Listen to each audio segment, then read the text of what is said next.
everyone. Welcome to another episode of Tesh on Tap. I'm speaking with Barr Moses today, who is the co-founder and CEO of Monte Carlo, and we're going to be chatting about data. So welcome, Barr. Hey, how's it going? Thanks for joining me on the call today. And as we always do, start a little bit with what we're drinking. And you mentioned you had a neat little concoction there for today, right? Yeah, went crazy on a Wednesday afternoon and made a mimosa for myself. So cheers. I'm drinking a beer here from a brewery called Oddside. It's a Michigan brewery. I'm not I didn't watch It's Always Sunny in Philadelphia, but apparently this is, for people who watch the show, it means something. So if you watched it, hopefully it means something to you. Nice. But cheers. And thanks to a great conversation about data. Yeah, for sure. So for everyone, I'd love to start by talking a little bit about just learning a little bit about you, your background, and then, turn to data, a little bit about what led you to thinking about data, downtime, data observability, and eventually founding Monte Carlo. Yeah, for sure. So let's see. I am originally actually from Israel. So I was born and raised in Israel. And then later on, moved to the Bay Area to California. Studied math and stats, and worked in data and data science team and data analytics team in sort of different organizations. So I worked at Bain as a management consultant and primarily work with the data science team with organizations, helping them sort of with their strategy and operations. Actually, one of the most interesting things that I learned at that time was how to make decisions without data. Oftentimes actually strategy and, how to release a new product or how to develop a new go-to-market motion, all these decisions actually occur in sort of a lack of perfect data, partial data or biased data. And so learned a lot about how to sort of operate in that environment, which I found super interesting. And then later on joined a company called Gainsight, which is a customer success company. And, was fortunate to be part of helping to create the category of customer success. And a lot of that had to do with bringing data to the category. So if you think about sort of how companies manage their customer relationships, drive revenue, expansion, upsell, a lot of that was really sort of based off of kind of relationships.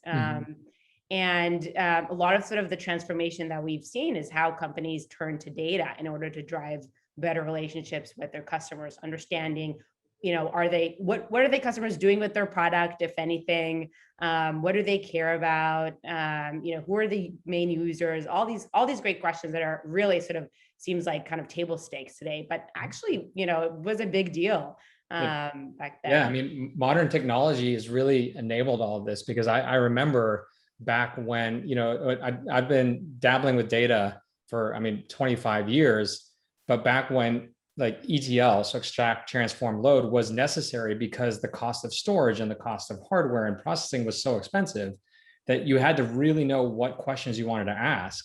Yeah. And like modern technology, the cloud, inexpensive technology has really enabled us to go and take decisions like you're talking about that haven't traditionally, like we haven't been able to use data to make. And all of a sudden now we have that ability.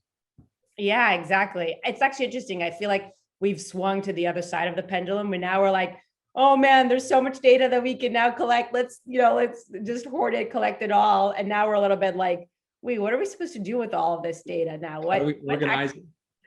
Well, yeah. So if I can take one quick tangent and ask you about something interesting you brought up, which is, we had a world where you had imperfect data or no data to make decisions. And then now we have a lot of data. And so do you feel that sometimes maybe we've swung the pendulum too far in terms of making decisions, where we won't make decisions without data in some cases where we might have to, right? Or do you feel like a lot of companies are starting to find that happy medium of, we need to make decisions with data, but in a startup environment, especially, there's a lot of ambiguity. There's a lot of times, you don't want to necessarily go back to making decisions off a gut, but sometimes you maybe have to be data informed. I don't know. What do you think? It's a great question. I think there's probably two main things that I'm seeing. One is when companies say we're data driven, they actually sort of really mean it this time around. When companies would said it like 5, 10 years ago, it was like less so. It was like, oh, there's some report that we look at once a month. And then I think the second thing is to your point around, what do we do when there's no data, when there's bad data? One of the things that I firmly believe in is that no data is better than bad data. Like making decisions and having some confidence based on very inaccurate or wrong or incomplete data is actually very problematic. There's actually a new book by Daniel Kahneman called Noise that just came out recently, talking about bias and variance in decision making. I just started the book, so I have a ways to go, but it's talking exactly about that. But I think the concept of making a decision without data is actually way better than relying on wrong data or inaccurate data. It's sort of the silent killer, in my opinion. I couldn't agree more. And in my opinion, it's because once you have data, you almost let down your guard, right? And you put your trust in the data, which is what we want you to do. But that's why we need to work so hard to make sure that data is trustworthy, right? And exactly. There's certain and I was a computer science and math major also, majored in math, but I also minored in psychology. And there was a little bit of this kind of notion of where intuition comes from and where gut comes from. And it's that our brains are fantastic at recognizing patterns, even ones we don't know. And so a lot of times intuition and gut is actually data informed over a broad scope. So that's, to your point of sometimes no data can actually be better than bad data. Yeah, I love that. It's so interesting how that sort of is intertwined with our judgment and intuition, and actually how it is actually informed by some pattern in data. You're absolutely right. So awesome. Well, so now that we've took that tangent, I'd love to get back to now, how you went from Gainsight to Monte Carlo. Yeah, so it's sort of coming full circle. So at Gainsight, I was responsible for a team sort of manage our customer data. A lot of what we were responsible for was actually helping our internal customers and our executives make decisions based on data. And luckily for us, it was a little bit painful, but luckily for us, our internal customers really knew what is going on with the data. And so they could tell when the data was wrong. And the data was wrong often. And so, I would wake up on a Monday morning and there would just be this flurry of questions of what's the problem here? And why does the data look funky here? And why, wait, the number here doesn't match up. And I was like, awesome, everyone is on top of their here, but there are just so many things that we don't know, and so many things are changing in the data, and we are often the last to know as a data team, which is probably the worst. Yeah, exactly. I felt that. I empathize completely with every aspect of that, right? Where it's you want to be, but there's so much data, you're not always in that one particular part. Yeah, and there's so many teams involved. It's not just your team, it's engineering and, data analytics. There's so many sort of changes that could happen. And so, when I was sort of reflecting kind of on that experience, I was like, we have to get a handle on this. Where do we even start? What should we do?